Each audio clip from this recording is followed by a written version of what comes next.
Hello बच्चों, आज मैं बात कर रहा हूँ force due to multiple charges. Force between multiple charges, दो से ज़्यादा जब चार्जेज होगी तो आप फोर्स कैसे कैलकुलेट करेंगे।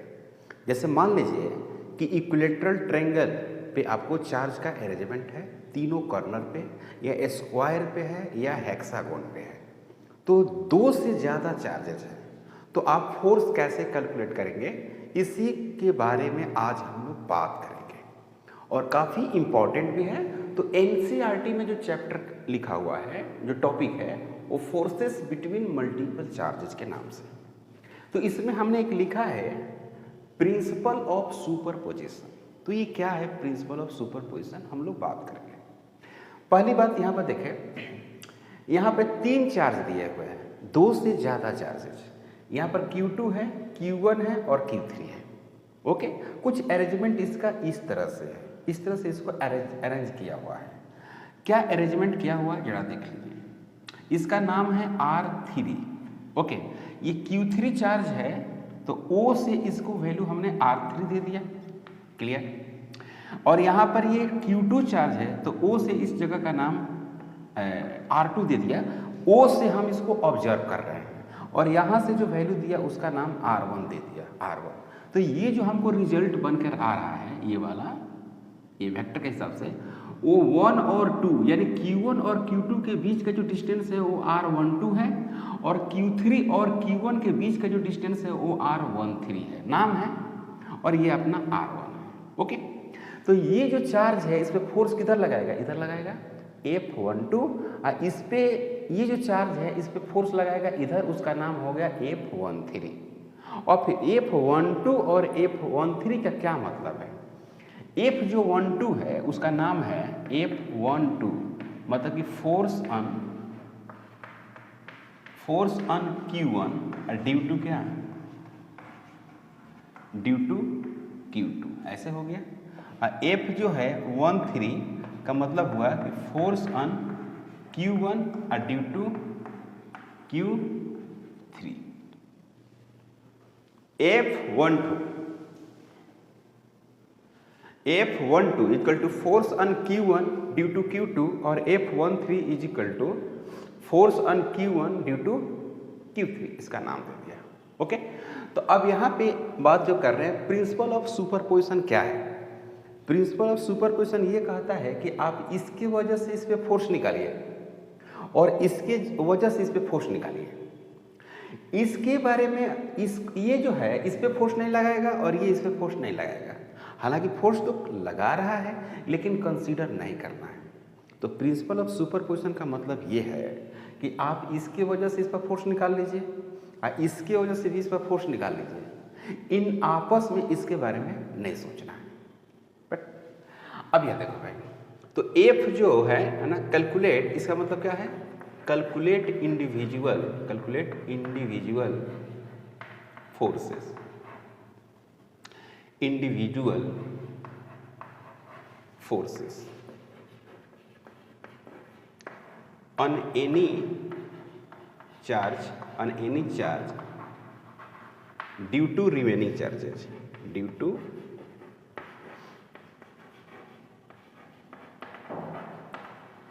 remaining charges and use vector sum, and used vector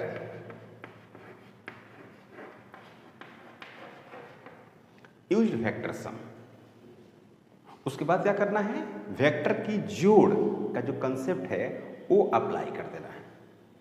तो पहले लिखते हैं क्या, F1 और 2, F12, तो क्या लिखेंगे, K लिखेंगे, Q1 लिखेंगे, Q2 लिखेंगे, स्मॉल Q1 और Q2 और डिवाइडेड बटे R1 और 2 इसका स्क्वायर। अब वेक्टर साइन लगा देते हैं तो यहाँ पर लिखेंगे R12 और कैप।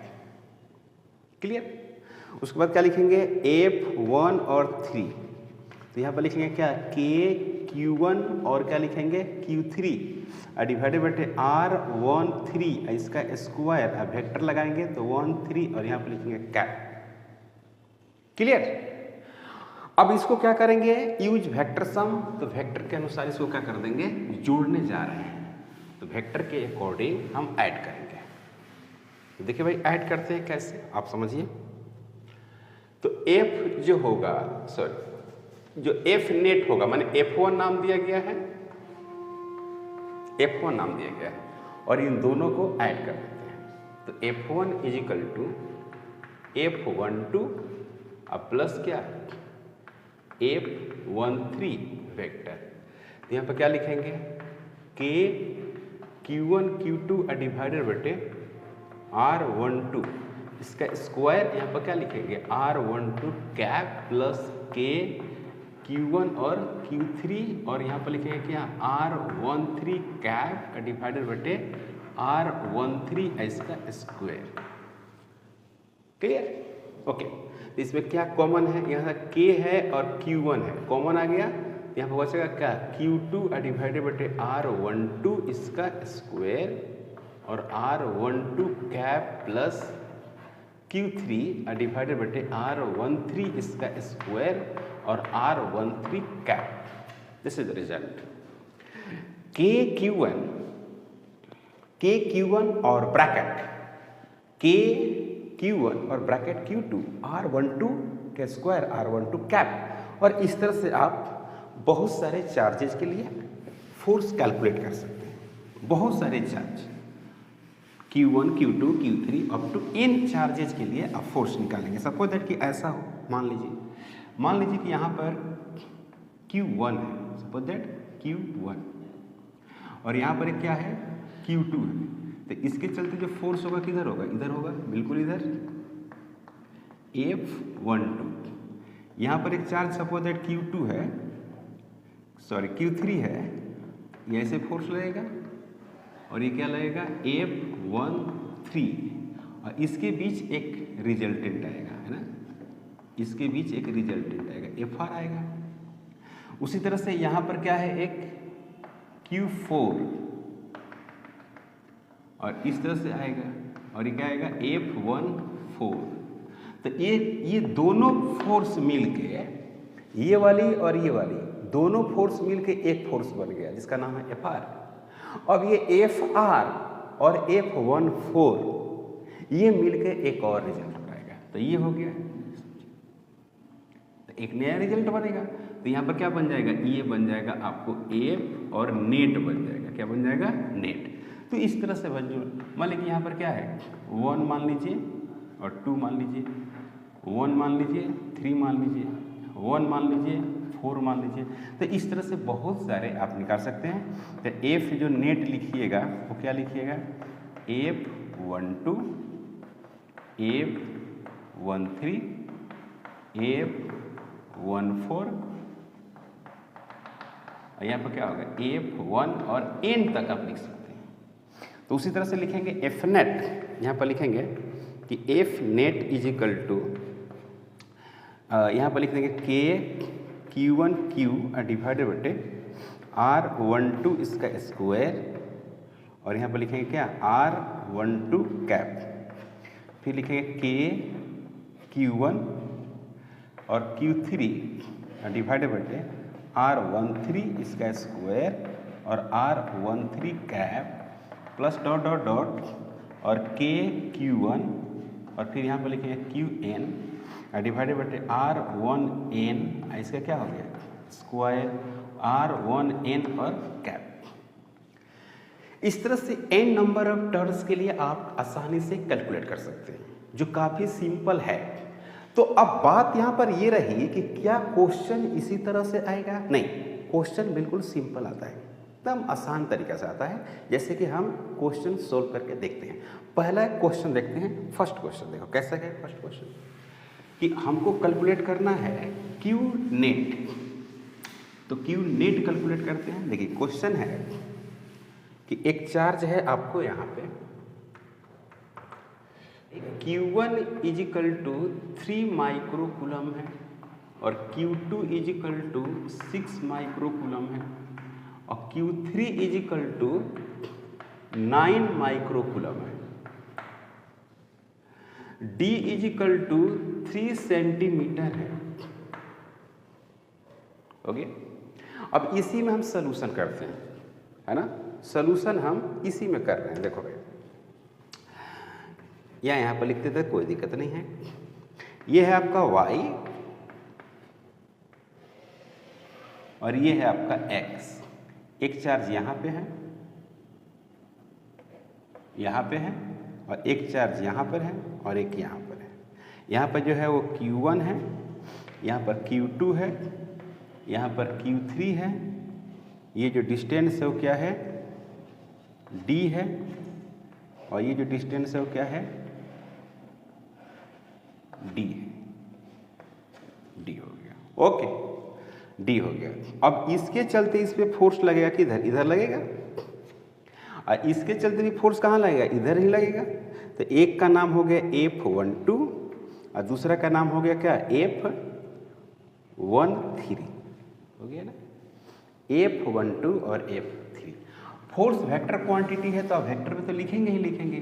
तो F जो 12 आप लिख रहे हैं वो क्या लिख रहे हैं, K लिख रहे हैं, Q1 लिख रहे हैं और Q2 लिख रहे हैं, डिवाइडेड बटे D का स्क्वायर लिख रहे हैं।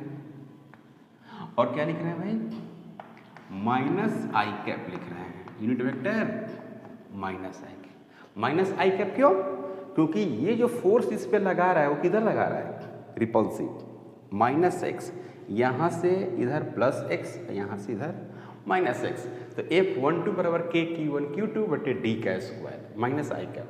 उसी तरह से अगर आप यहाँ पर लिखेंगे F13 तो क्या लिखेंगे आप, K लिखेंगे, Q1 लिखेंगे, Q3 लिखेंगे और 2D लिखेंगे, इसका स्क्वायर लिखेंगे और फिर क्या लिखेंगे, माइनस आई कैप। 2D, यहाँ से यहाँ तक D है और यहाँ से यहाँ तक 2D है। तो देखो भाई 2D है ना ये, तो 2D, और उसका भी फोर्स कहाँ है, इधर ही है। तो ये आ गया। तो अब आपको चाहिए क्या, F नेट। F नेट चाहिए, तो F नेट में क्या लिखिएगा, F12 वेक्टर और प्लस F13 वेक्टर। तो यहाँ पर क्या लिखेंगे, इसको जब पुट करेंगे तो K बाहर आ जाएगा, Q1 बाहर आ जाएगा, और डिवाइडेड बटे और क्या बाहर आएगा, D का स्क्वायर बाहर आएगा। देख रहे हैं, इसमें भी Q1, इसमें भी Q1, इसमें भी K, इसमें भी K, इसमें D स्क्वायर है, इसमें 2D स्क्वायर। तो D स्क्वायर तो कॉमन हो जाएगा, तो बच जाएगा क्या, Q2 डिवाइडेड बटे 1। यहाँ पर क्या बचेगा, Q3 डिवाइडेड बटे 4, और यहाँ पर क्या हो जाएगा, माइनस आई कैप। तो F नेट चाहिए, तो यहाँ पर क्या लिखेंगे, 9 into 10 to the power 9 into 3 into 10 to the power minus 6 divided बटे 3 into 10 to the power minus 2 इसका स्क्वायर। यहाँ पर लिखेंगे Q2 का वैल्यू लिखेंगे 6 into 10 to the power minus 6 plus 9 into 10 to the power minus 6 divided बटे कितना, 4। ये वैल्यू होगा, माइनस आई कैप हो जाएगा। अब यहाँ पे अगर आप सोल्व करेंगे वैल्यूज को तो देखो क्या मिलता है, F नेट, तो F नेट वेक्टर, तो ये होगा 9, यहाँ पर आएगा आपको 9 into 10 to the power 9 into 3 into 10 to the power minus 6 और डिवाइडेड बटे 9 into 10 to the power minus 4, और यहाँ पर हो गया आपको 6 into 10 to the power minus 6 into 9 into 10 to the power minus 6 divided बटे 4, और ये हो गया माइनस आई कैप। को डाउट, 9 से 9 कैंसिल, इसको ऊपर भेजेंगे तो कितना हो जाएगा, -2, ये घट जाएगा तो हो जाएगा 3 into 10 to the power 7। Okay, और यहाँ पर देखिए, यहाँ पर -6 और -6 कॉमन आ रहा है, तो यहाँ पर हो गया आपको 10 टू द पावर -6, और यहाँ पर हो गया 6 प्लस 9 बटे कितना, 4। तो ये हो गया F जो नेट है वेक्टर, तो यहाँ पर क्या हो गया, माइनस आई कैप। तो ये हो गया आपका क्या, 3 into 10 to the power 7 into 10 to the power -6 into ये हो गया 24, है ना, 24 प्लस 9 इंटू डिवाइडेड बटे कितना, 4 into 10 to the power minus I cap. ठीक है, यहाँ तक कोई डाउट नहीं। अब यहाँ पर हो जाएगा ये 9 इंटू 4 3 हो जाएगा और ये 33 हो जाएगा। तो ये हो गया 33 into 3 into 10 to the power 1 divided बटे 4, यहाँ पर हो गया माइनस आई कैप। तो ये हो गया 99 डिवाइडेड बटे 4 इंटू 10 टू द पावर 1, यहाँ पर हो गया माइनस आई कैप। तो ये लगभग ये 24.8 के आसपास होगा, है ना, 87 के आसपास होगा इंटू 10 माइनस आई कैप। यहाँ पर लिखेंगे क्या 28.7 Newton along minus x axis. देखा, ऐसे हम लोग सवाल को सोल्व करते हैं। तो सवाल तो काफ़ी आसान है ना भाई, इसमें सिर्फ वेक्टर का यूज करना है। तो उसी तरह से आपको बहुत सारे सवाल को सोल्व करना रहेगा। जैसे मान लीजिए कि हम एक क्वेश्चन सोल्व कर रहे हैं, सपोज दैट 3 चार्जेज है लेकिन वो एक शेप में है, एक पर्टिकुलर शेप में है। तो आप कैसे सोल्व करेंगे? जैसे ऐसे find net force on Q1। आपको Q1 पे नेट फोर्स कैलकुलेट करना है। किस पे? Q1 पर। तो देखो भाई, ए पार्ट ए में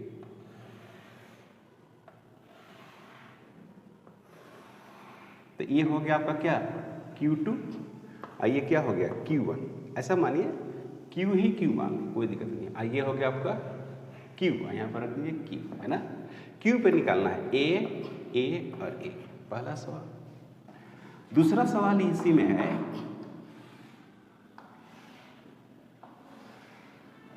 यह है Q, यह है क्या माइनस Q, और यहाँ पर है Q।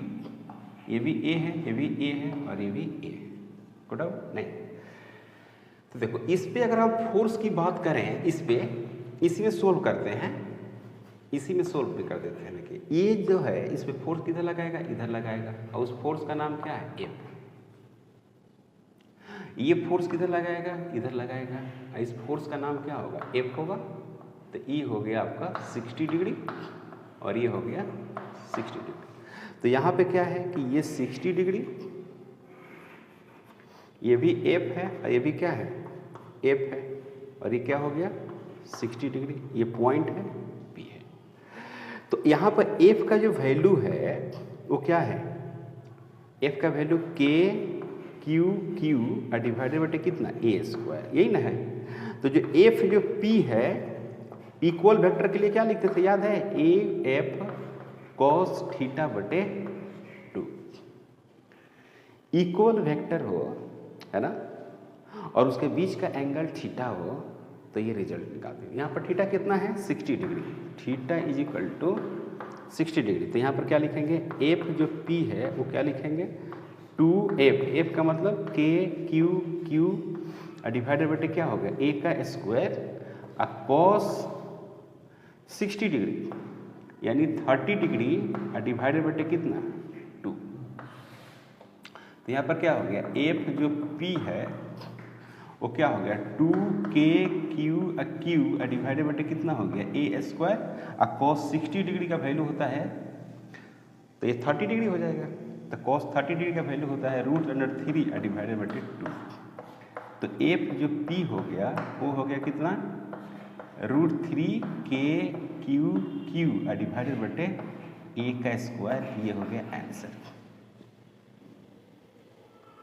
समझ में आ रही बात?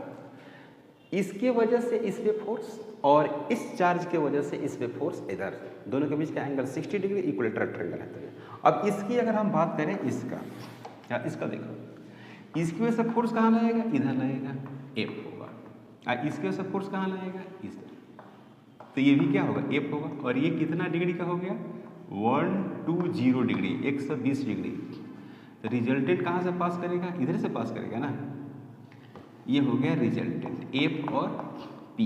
ये P है, F और P, ये रिजल्टेंट फोर्स हो गया। क्लियर? ओके। तो यहाँ पर कैलकुलेट करेंगे तो डायरेक्ट लिखते हैं F is equal to KQ into Q divided बटे A का स्क्वायर। तो जो F जो P होगा वो क्या हो गया? 2F कॉस थीटा बटे कितना 2, 2f और कॉस थीटा बाई 2, मतलब कि थीटा का हाफ हो जाएगा। तो भाई देखो यहाँ पर लिखो एफ जो पी हो गया वो 2 हो गया, के हो गया, क्यू हो गया, के क्यू डिवाइडेड बटे कितना ए का स्क्वायर, कॉस 120 डिवाइडेड बटे 2।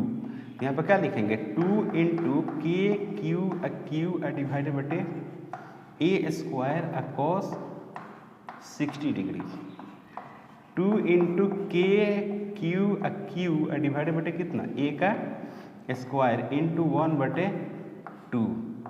यहाँ पर क्या हो गया के क्यू डिवाइडेड बटे ए स्क्वायर आंसर है ना। इंडिविजुअल इतना ही इसका नेट आंसर आ गया, देख रहे हैं ना। 120 डिग्री से अगर एंगल बनाया हुआ है तो रिजल्ट कितना आ गया, इंडिविजुअल के बराबर आ गया। नेट वैल्यूज किसके बराबर आया, इंडिविजुअल के बराबर। समझ में आया बात। नेक्स्ट बहुत इंपॉर्टेंट है, देखिएगा ये स्क्वायर है, ठीक, बहुत अच्छा स्क्वायर।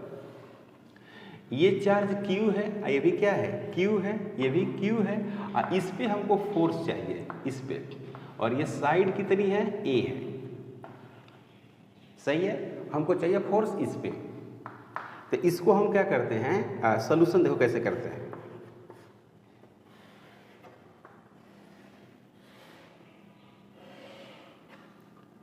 यहां पर क्या हो गया P और ये क्या है Q,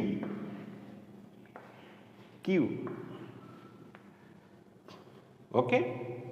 ये क्या है A है, ये क्या है A, और ये भी क्या है A है, को डाउट नहीं। अब इसमें क्या है कि नाम दे देते हैं, इसका नाम A या 1 दे देते हैं नाम, इसका नाम 1 है, और इसका नाम क्या है 2 है, और इसका नाम 3 है। तो ये इस पे फोर्स किधर लगाएगा, इधर, क्लियर। उसका नाम क्या हो गया F1। ये इस पे फोर्स किधर लगाएगा, इधर लगाएगा, उसका नाम क्या हो गया F और 2। बस इतना रखे हुए। तो पहले F1 निकालिएगा तो क्या मिलेगा, F1 इक्वल टू के क्यू डिवाइडेड बटे क्या ए स्क्वायर। F3 निकालिएगा तो कितना मिलेगा के क्यू डिवाइडेड बटे ए का स्क्वायर, है ना। ये जो F1 है वो Q और Q, तो के क्यू डिवाइडेड बटे ए स्क्वायर, और F3 ये 3 है, सॉरी ये 2 है, ये 2 है ना। तो यहाँ पर क्या होगा के क्यू इंटू क्यू इधर आ गया बटे ए स्क्वायर। तो इसी तरह से ये वाला जो है, ये वाला भी फोर्स लगाएगा। कैसे फोर्स लगाएगा, ऐसे, देखा, ये आ गया कौन F और 3। तो ये F3 क्या मिलेगा जरा समझो, के क्यू डिवाइडेड बटे ए रूट अंडर 2। तो यहाँ पर क्या लिखेंगे ए रूट अंडर 2 इसका स्क्वायर, देखा ऐसे निकलेगा। क्लियर, यहाँ तक कोई डाउट नहीं। अब क्या करते हैं,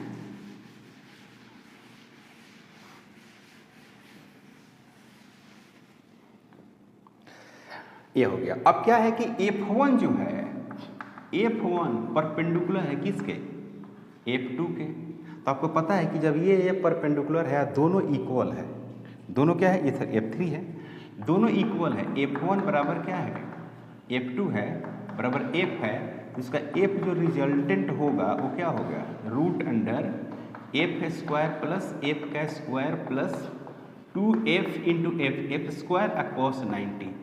cos 90 का वैल्यू कितना होता है 0। तो आपको पता है कि दो वेक्टर जब परपेंडिकुलर होता है तो उसका रिजल्ट क्या होता है root under F square plus F square, यानी एफ रूट अंडर 2 होता है जब दो वेक्टर एक दूसरे पर क्या होता है परपेंडिकुलर। पता है आपको। तो ये जो रिजल्ट इसका और इसका जो रिजल्ट है वो बिल्कुल इसी के पैरेलल हो जाएगा। नाउ यहाँ पर लिखेंगे कि नाउ एफ जो आर है वो पैरेलल है, एफ आर पैरेलल किसके F3। तो जो F नेट है वो क्या हो जाएगा एफ आर प्लस F3। तो जो F नेट है वो हो गया क्या, एफ आर। तो एफ आर का मतलब हो गया F root two, F root under two, और क्या हो गया, एफ यहाँ पर हो गया 3। हुआ कि नहीं, हो गया। अब देखो तो एफ आर जो था, तो यहाँ पर एफ जो नेट निकलने जा रहा है, एफ नेट, तो एफ नेट का वैल्यू है कि एफ का मान रख दीजिए, रखिए एफ का मान। एफ का मान आप निकालें, एफ का मान था आपको के क्यू डिवाइडेड बटे ए स्क्वायर, यहाँ पे रूट अंडर टू, और F3 का जो वैल्यूज है वो आप निकाले थे के क्यू डिवाइडेड बटे ए रूट अंडर टू इसका स्क्वायर। तो यहाँ पर क्या मिलेगा, के क्यू डिवाइडेड बटे A square root under two plus K Q divided बटे ए का स्क्वायर इंटू टू। तो यहाँ पर क्या मिलेगा, के क्यू ए का स्क्वायर, यहाँ पर क्या हो गया रूट अंडर टू प्लस 1/2।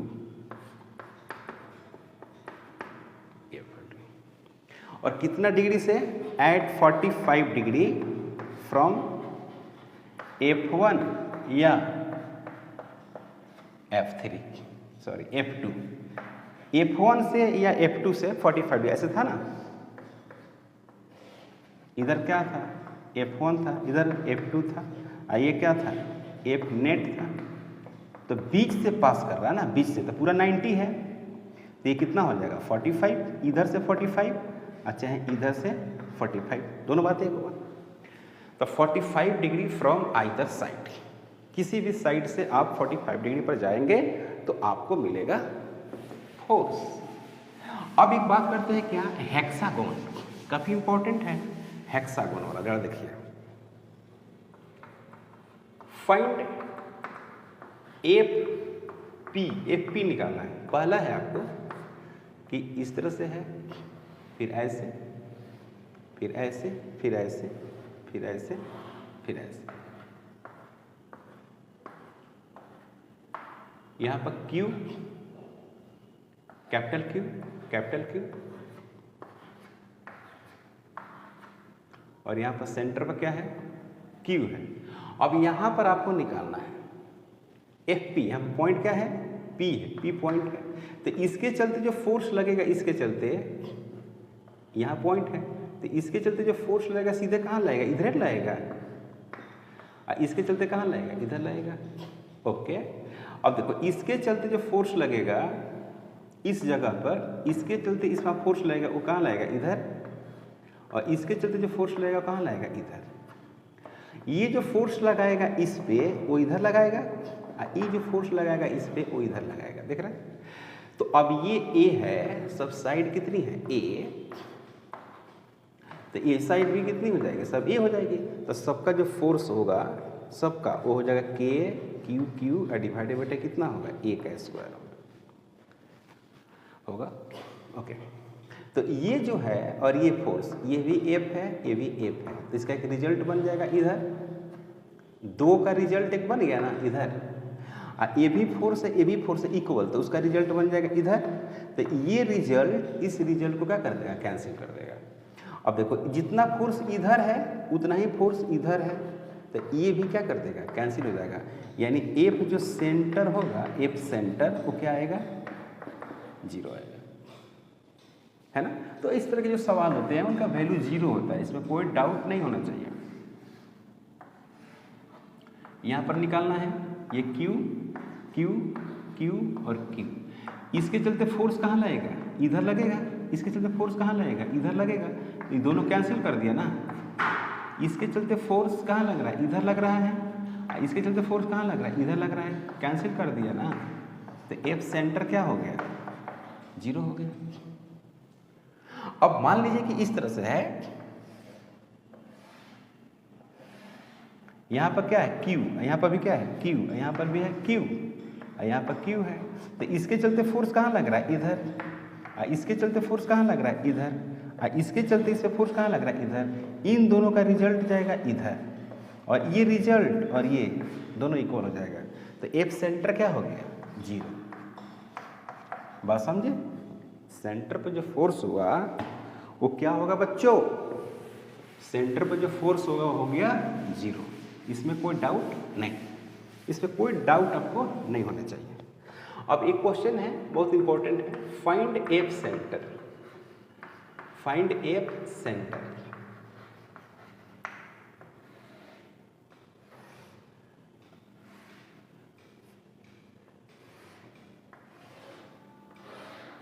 ऐसे यहां पर Q माइनस Q देते हैं, Q और यहां पर Q सेंटर पे है,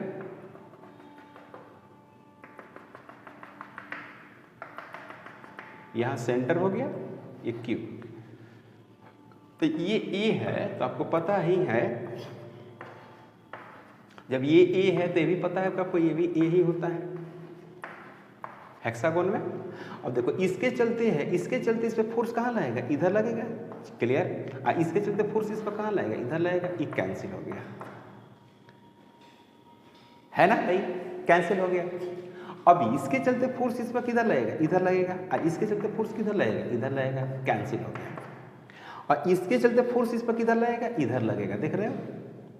और इसके चलते भी फोर्स कहाँ लगेगा? इधर लगेगा। तो ये सेंटर जो है, सेंटर ये P पॉइंट है, वो माइनस चार्ज के चलते फोर्स कहाँ लग रहा है? इधर, और प्लस चार्ज के चलते भी फोर्स कहाँ लग रहा है? इधर।